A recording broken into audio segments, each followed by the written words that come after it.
Success, it comes to mind identifying persons that really make a difference, that make a change, like Norman Burlock and Swaminathan.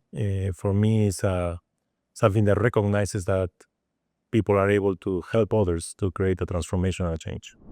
I think the topics that we are touching today, the topic I just came out of looking at the relationship between food insecurity and conflict is essential. Because we are going to face tough situations in the following years. We have faced in the past tough situations, people forget about them. COVID-19, the war in Ukraine, but even historically, significant famines and problems in the world. But in the future, what we expect is more frequency of climate events, intensity and frequency, more uncertainty in how governance of the world is evolving. And we will face also differences, significant inequalities between continents and countries.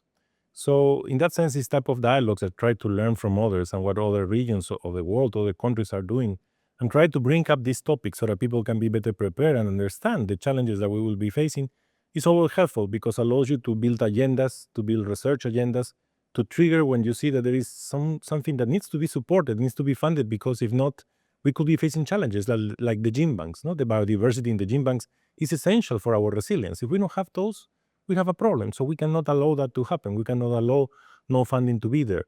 The trade is central also for our resilience. We have to help trade. We have to minimize uncertainties. So I think help us to raise these issues, help us to discuss and to learn from each other. Now, my main takeaway is that science, innovation is essential, is our future.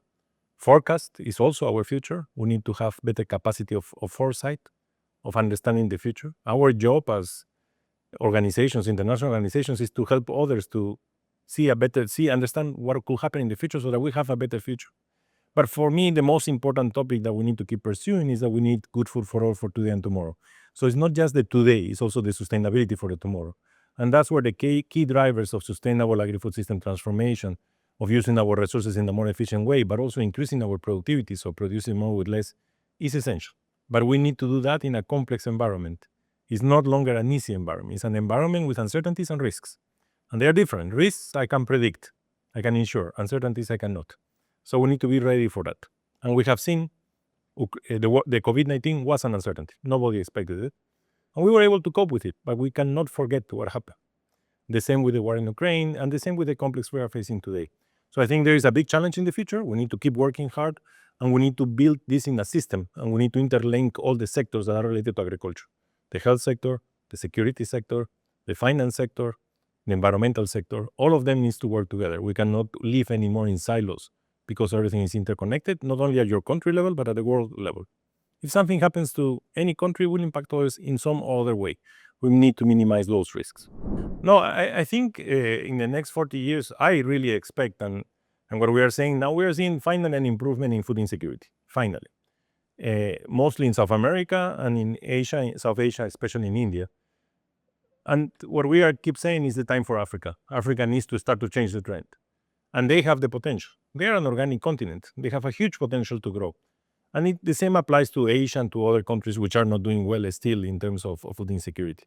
But at the same time, we understand that the world in the future is a world of technology. It's a world of artificial intelligence, of digital technologies, of satellite information. It's a world where we will be better informed, but we could also be higher excluded, more exclusion, because you don't have the resources near the knowledge. So I hope in the next 40 years, we will be able to create an evolution of inclusion with less inequalities that will be essential to minimize the major drivers of food insecurity. And that will require to combine technology, creating global public goods so that everybody has access to it, reducing the inequalities in assets, access to assets, in access to financing, but also in knowledge and capabilities. Because I can have a technology, I can have the answer to your problem, to the problem of the pest that you face. But if you don't know how to read and write, it's very difficult for you to use that answer and to implement the solution. If you don't have the money to buy that solution, you won't be able to do it. So inequalities is what we need to reduce using all the different tools that the world is providing to us and avoiding exclusion. And that's where inequality needs to be reduced in the future.